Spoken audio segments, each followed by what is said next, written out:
Pornography যারা দেখে দুনিয়াতে তারা তিনটি ক্ষতির মুখাপেক্ষি হয়।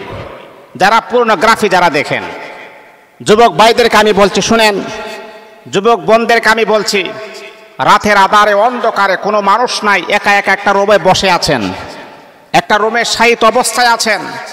আপনি মনে করতেছেন কেউ দেখে না, কিন্তু মা আপনি জানেন না, বাবা আপনি জানেন না, আল্লাহ পাক কোরআনুল কারীমের ভিতরে আমার আল্লাহ কত সুন্দর চমৎকার আকারে আমার আল্লাহ বলে দিয়েছেন, আল্লাহু মাআকুম, হে বান্দা আমি আল্লাহ কিন্তু তোমাদের সাথে আছি। আল্লাহু বিমা তা'মালুনা বাসীর, আমি আল্লাহ তোমরা যা করো সচক্ষে আমি আল্লাহ তোমাদেরকে দেখি।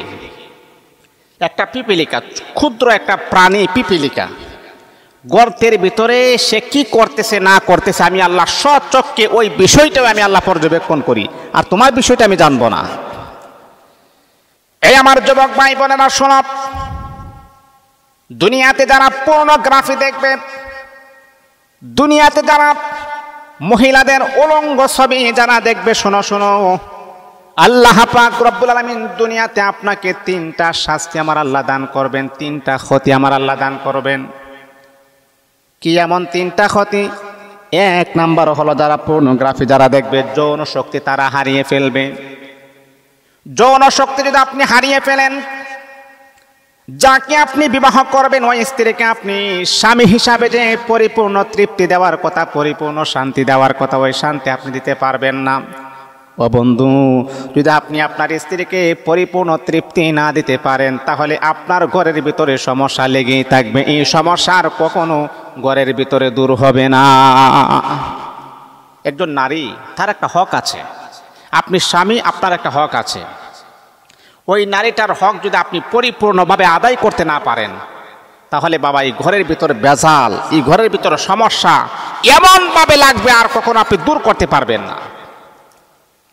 এমনও হতে পারে যদি আপনি তাকে শারীরিকভাবে যদি আপনি সুখ না দিতে পারেন, তাহলে এমনও হতে পারে আপনার স্ত্রী আপনার কাছ থেকে চলে যাইতে পারে, আপনার স্ত্রী আপনার ঘর নাও করতে পারে। কারণটা কি? স্ত্রী বলবে সে আমাকে পরিপূর্ণ তৃপ্তি দিতে পারে না, ওই সমস্ত কুলাঙ্গারে ঘর করার চাইতে না করাটাই সব চাইতে বেশি ভালো হবে। এটা তো তার দোষ না। আপনার স্ত্রী যদি আপনার কাছ থেকে চলে যায়, এটা তো তার দোষ না, দোষ তো হচ্ছে আপনার। কারণ আপনি যৌবন বয়সে বিবাহ করার আগে নারীদের ল্যাংটা ছবি দেখে, পর্নোগ্রাফি দেখে আপনি আপনার যৌবন হারিয়ে ফেলেছেন। তাহলে আপনি কিভাবে তাকে, আপনি একটা যুবতী মেয়েকে আপনি তাকে কিভাবে যৌবন আপনি ফিরিয়ে দিবেন? আপনি তো পারবেন না।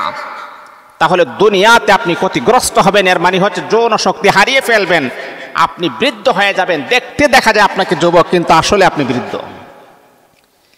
এটা হলো এক নাম্বার। দুই নাম্বার হলো যদি আপনি পর্নোগ্রাফি দেখেন, এই আমার যুবক ভাই আমার বোন শোনো শোনো, দিলের কান লাগিয়ে আপনি কথাগুলো শোনেন, তাহলে দুই নাম্বার যে ক্ষতিটা হবে সেটা হলো সকল কাজে হতাশা সৃষ্টি হয়। সকল কাজে আপনার মনের ভিতরে একটা হতাশা সৃষ্টি হবে, আপনার মনের ভিতরে কখনো শান্তি আসবে না। হয়রানি, পেরেশানি, ডিপ্রেশন, টেনশন আপনাকে ঘিরে ধরবে। কারণ গুনাহগার ব্যক্তি সে কখনো মনের ভিতরে পরিপূর্ণ শান্তি পাইতে পারে না। মানুষ যখন গুনাহ করে, মানুষ যখন অন্যায় করে, অপরাধ করে, ওই মানুষটা তার অন্তরের ভিতরে পরিপূর্ণ শান্তি, পরিপূর্ণ রহমত, পরিপূর্ণ বরকত, আল্লাহ প্রদত্ত নিয়ামত ওই মানুষটা কখনো লাভ করতে পারে না। এটা হলো দুই নাম্বার, যারা পর্নোগ্রাফি যারা দেখেন, এটা হলো দুই নাম্বার শাস্তি। সকল কাজে আপনার হতাশা সৃষ্টি হবে। তিন নাম্বার হচ্ছে যদি আপনি পর্নোগ্রাফি আপনি দেখেন, যুবক ভাইদেরকে আমি বলছি, যুবক বোনদেরকে আমি বলছি শুনেন, যদি আপনি পর্নোগ্রাফি দেখেন, বাবা হওয়ার ক্ষমতা আপনি হারিয়ে ফেলবেন। বাবা হওয়ার যে ক্ষমতা, যে শক্তি প্রয়োজন, যে শক্তি দরকার, সেটা হারিয়ে ফেলবেন। একটা নারী সবচাইতে বেশি খুশি হয়, একটা পুরুষ সবচাইতে বেশি খুশি হয় যখন সে বাবা ডাক শুনতে পারে। যৌবন বয়সে যখন আপনি যখন পর্নোগ্রাফি যখন অহরহর ঘুমের মাঝে যখন আপনি দেখবেন, রাতের আধারে আপনি দেখবেন, একা একা দেখবেন, তখন আপনার যে বাবা হওয়ার যে শক্তিটা, বাবা হওয়ার যে ক্ষমতা, সেটা আপনি হারিয়ে ফেলবেন। আপনি কখনো বাবা হতে পারবেন না।